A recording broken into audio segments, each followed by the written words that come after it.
اللهم صل على سيدنا محمد يا رب صل وسلم دائما ابدا على حبيبك.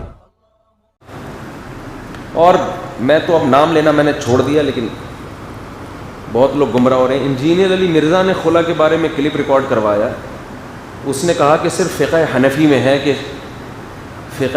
میں ہے کہ عورت یعنی شوہر کی پرمیشن کے بغیر خلا نہیں ہوتا، باقی سب کے نزدیک یک طرفہ خلا ٹھیک ہو جاتا ہے.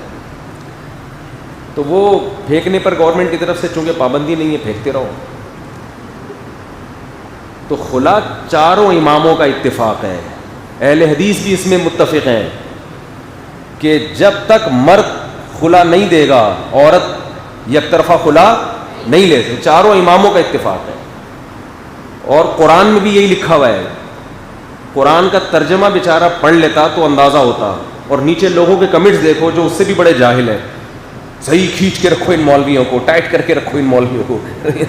نیچے لوگوں کے کمنٹس ہیں کہ انہوں نے خود ہی فقہ حنفی پہ جھوٹ باندھے گا، خود ہی پھر اس کے جواب میں دلائل دے گا، وہ دلائل بھی غلط. تو قرآن سے صاف پتہ چلتا ہے کہ جہاں قرآن میں خلا کی آیتیں ہیں نا، میں سامنے آنے نہیں دے رہا نا، سامنے بیٹھے گا تو یہ اس کو پتہ ہے ہوشیار آدمی کو، اس لیے صرف المحنت المفنت پہ گھما رہا ہے. یہ المحنت المفنت پہ گھما رہا ہے. ہم تو تیار ہیں بھائی 1.5 گھنٹہ ہم المحنت پہ بات کریں گے، تو 1.5 گھنٹہ ہمیں اور بھی تو کرنے دو نا. جو آپ نے اتنے بھنڈ مارے کبھی فقہ حنفی کو کہہ رہے ویل مچھلی فقہ حنفی میں حلال نہیں ہے، اور پھر دلائل دینا شروع کر دیے ویل مچھلی کی حلال ہونے کی. لوگ کہہ رہے ہیں دیکھو حنفیوں کو تو اتنا نہیں پتا. تو تجھے کس نے بولا ہے کہ ویل مچھلی فقہ حنفی میں حلال نہیں ہے؟ خود ہی الزام لگا کے جواب دے کے شاباش بھی لو. اور نیچے لوگ کمنٹس تو اتنے بھنڈ ہیں. یہ اس کے آخری دن ہوگا زندگی کا جس دن یہ میرے ساتھ بیٹھ گیا. ٹینشن سے اگلے لمحے مر جائے گا یہ. صحیح ہے نا؟ اس لیے نہیں بیٹھ رہا یہ اس لیے نہیں بیٹھ رہا. اور کمال کی بات ہے اتنا ہوشیار ہے، ہر تھوڑے دن میں کلپ بنا کے چلاتا ہے، لوگوں کو یہ میسج دیتا ہے کہ مفتی طارق مسعود نہیں آ رہے، کیونکہ اس میں عنوان لگا ہے مفتی صاحب جہلم کب جہلم آ جاؤ. یہ لیبل ہوگا، نیچے جو بیان ہوگا اس میں ہے کہ بالکل آنے کی ضرورت نہیں ہے، جو چیلنجز میں نے کیے تھے میں ان پہ بات نہیں کروں گا. اور کہہ رہا دیکھو یہ المحنت پہ بات کرنے کے لیے تیار نہیں ہے، جبکہ ہم 100 دفعہ کہہ چکے بھائی ہم تیار ہیں، 1.5 گھنٹہ بہت ہے، ہم کریں گے 1.5 گھنٹہ. پھر آپ نے جو چیلنجز کیے نا الٹے پھینکتے رہے ہو مسلسل. اس میں خلا کا مسئلہ بھی اٹھانا تھا میں نے کہ تم نے جب یہ کہہ دیا کہ عدالت کو یک طرفہ خلا کا اختیار ہے، جتنے لوگ تمہیں اس فتوے کی بیس پہ فالو کریں گے وہ حرام خوری میں مبتلا ہوں گے کہ نہیں ہوں گے؟ جو فتویٰ پوری اجماع امت کے خلاف، قرآن کے خلاف، بخاری مسلم کی حدیثوں کے خلاف، پوری امت کے اجماع کے خلاف، اور وہ الزام لگا رہے کہ صرف فقہ حنفی میں ہے. تو ایسی بہت ساری چیزیں ہیں، سامنے بیٹھے گا ہی نہیں یہ کبھی بھی. تو وہ اس میں وہ محترم فرما کیا رہے ہیں ارشاد، وہ جو آخری کلپ آیا ہے نا اس میں تو حد کر دی ہے. اس میں کہا یہ المحنت المفنت جو کہ یہ عقیدے سے اس کا تعلق ہے، تو جب تک عقیدے درست نہیں ہوں گے مسائل کی طرف نہیں آئیں گے. لہذا یہ تراوی کا مسئلہ، رفع الیدین یا حضرت معاویہ کا پھر 1.5 منٹ بات ہوگی. تو پھر آپ کو بھی ان موضوعات پر 1.5 منٹ کے کلپ بنانے چاہیے تھے.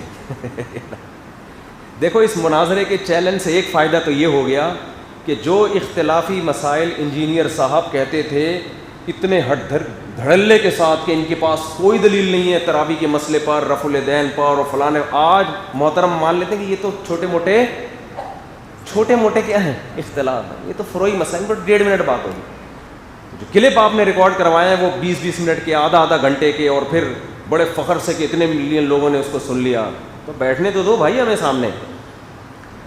تو میں پھر بتا دوں لوگوں کو کہ میری طرف سے قطعاً جہلم جانے میں تاخیر نہیں ہو رہی ہے. جس دن اس نے کہہ دیا کہ 1.5 گھنٹہ محنت المفنت پہ اور 1.5 گھنٹہ جو میں نے چیلنجز کیے پورے کانفیڈنس کے ساتھ میں ان کو فیس کروں گا.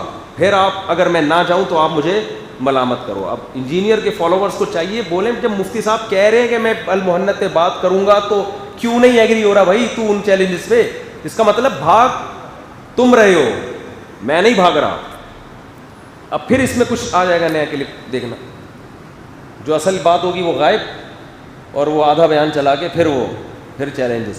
تو یہ وہ خلا کی بات کر رہا تھا کہ یہ جو محترم نے ایک بھنڈ مارا تھا نا خلا کے بارے میں، کہ صرف فقہ حنفی میں ہے, کہیں بھی نہیں ہے, عورت کو بھی حق. عورت کو خلا کا حق نہیں ہے. حق کا مطلب ہے کہ مطالبہ تو کر سکتی ہے شوہر سے خلا کا, یہ حق ہے کہ مہر واپس دے کے اس سے طلاق مانگ لے, یہ تو حق ہے, ہر وقت حاصل ہے عورت کو.